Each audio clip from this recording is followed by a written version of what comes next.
The digits 2, 3, 4, 5, 6, 7, and 8 are randomly arranged to form a 3-digit number. Digits are not repeated.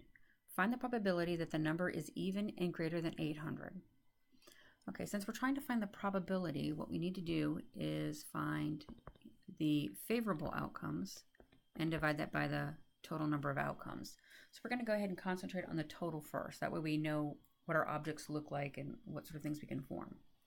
Okay, so we're looking to form 3-digit numbers. So I have 3 slots here. And the digits have to come from that set there, 2, 3, 4, 5, 6, 7, and 8. Right. So when I look at this first position here, it can be any of those digits. So there's 7 choices there. So any of those 7 numbers can go in there. Since we're not allowed to repeat digits, digits are not repeated, that means I can't, whatever new number I put in the first spot, I cannot use that digit. So another 6 choices for the next one, and then 5 for the one after that. So we have 7 times 6 times 5, so we get 210 possibilities. So that's going to be the total. Okay. So how about the favorable outcomes? Okay, so here we're going to be a little bit pickier.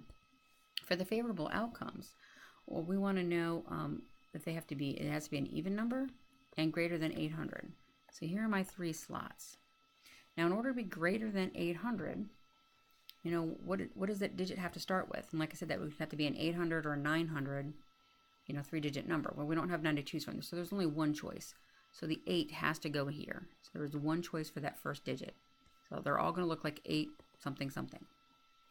Now, another condition is that it has to be it has to be even. So in order for the number to be even, what does it tell us about our last digit? So the last digit has to be a 0, 2, 4, 6, or 8. So the ones that we have to choose from, we have 2, 4, 6, and I can't use 8. I've already used 8 in the first slot. So I have 3 ones to choose from, and so 3 choices on this one. Like I said, the 3 choices are the 2, the 4, and the 6. All right, now that middle number can be anything. But remember, we no longer have 7 digits left to choose from. We used the 8 in the first spot. We used another number in the last spot. I don't know which one, but it was a 2 or a 4 or the 6. So I already used 2 of those numbers. That means there are only 5 choices left for the last digit, which happens to go in the middle. So 1 times 5 times 3 will give me 15. So the number of favorable outcomes will be 15. So now when I do my probability, I have to reduce this fraction. So 15 over 21, I get 1 over 14. So 2 of the things you want to look for when you're working out this type of problem, any conditions that you have. So, 3 digits, 4 digits, does it have to be even, greater than a certain number, less than a certain number. A big one to look for is, are we allowed to repeat digits or not? So those are the ones you should look for. One other little note I would make is if you are allowed to use, any digits, 0 through 9, and they ask about 3-digit number.